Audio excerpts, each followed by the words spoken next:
Congresswoman Mary Miller of Illinois. Congresswoman, it's so good to see you. You too. Thank you for having me. This is such a...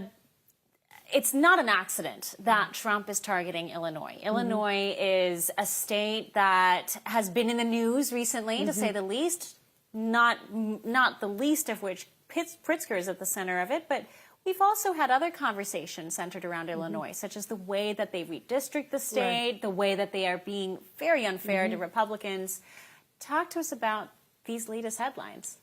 Sure. Well, Governor Pritzker is a failure. Today we're talking about crime, so we'll talk about his failure in keeping the people in Illinois safe. He sides with thugs, gangbangers, and illegals over the tax-paying citizens of Illinois and Chicago.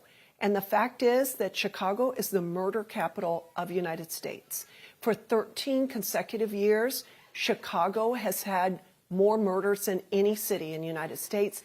And even more surprisingly, the murder rate in Chicago is 3 times the murder rate of Los Angeles. Does that surprise you? It's shocking. 5 times the murder rate of New York City, and 15 times the murder rate of the capital of India. So, you know, he cannot deny the facts.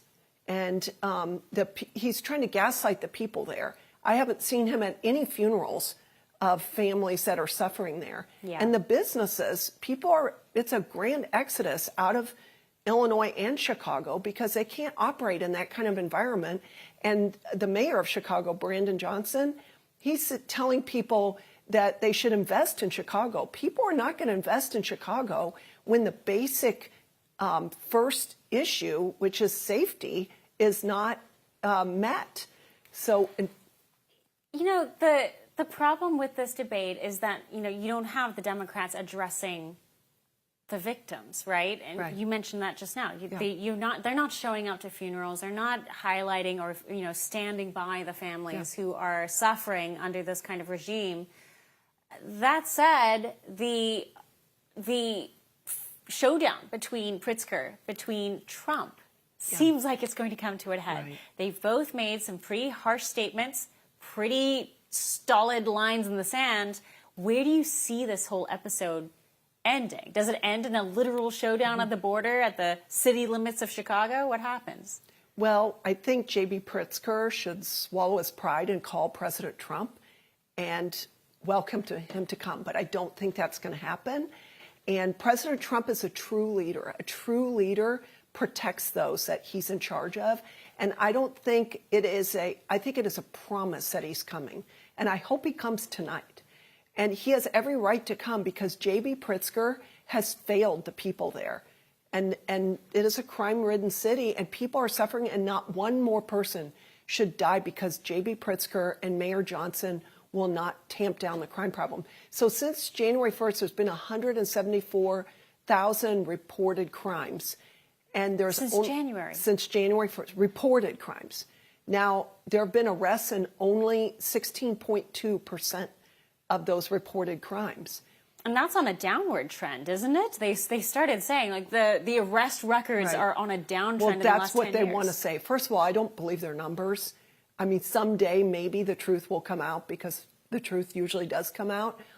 But it's like saying, you know, your fever's down from 107, now it's 106. Like, being the murder capital of the United States for 13 consecutive years is not anything to be happy about, whether it's down or not. This is a disaster for the people that live there. And President Trump, he's courageous. He knows how to get things done. Just like when he makes a promise, he follows through with it. He said he was going to secure the border. He's done that. He said he was going to send the troops in and tamp down crime in D.C. He's done that. And now I believe he's promising he's coming to Chicago. And he should, because they have failed. Talk about now, pivot over to this other topic. Also, hot topic, Illinois is at the center of it again. You have legislation in Illinois that is somehow funneling or funding schooling for illegal migrants. I don't think that's a novel concept, especially in blue states, but somehow Illinois is at the center of this conversation right now. Talk to us about that and what the moves are now. Well, it's been going on, but this is basically an expansion of opportunities for people that are in our state illegally.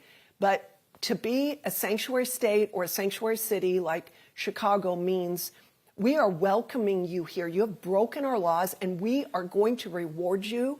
And they are forcing the Illinois taxpayers to pick up the tab. And J.B. Pritzker tried to lie about it when he showed up to a congressional hearing, oversight hearing. I got to grill him about that. He tried to lie about a lot of things. He said he didn't know how much we were spending on health care for illegals, which is actually billions of dollars. Illinois is beyond broke. He tried to say we have a balanced budget, which we don't. The only way he could make that up is that he's raised taxes on the citizens in Illinois. But he issues driver's licenses to illegals. You can bring, in fact, you can go to the website and see it says if you don't speak the language, you can bring your own interpreter to read the questions to you. Well, questions and answers. To get a driver's license? To get a driver's license. That's an interesting website addition, Yes. considering the conversations we've had at Well, the a DOT CDL level. license. So Driver's that's license and CDL license. And they've also passed something in Illinois where if you're illegal, you can come to the state and change your name and seal the records. I mean, it is crazy. So, what are your constituents telling you? You are one of the rare Republicans Okay. who's managed to get around the whole gerrymandering So over if there. you saw a map of Illinois, you would be shocked. It is dark red except for Chicago, a little bit in Champaign-Urbana, maybe Peoria. But the state has been so gerrymandered.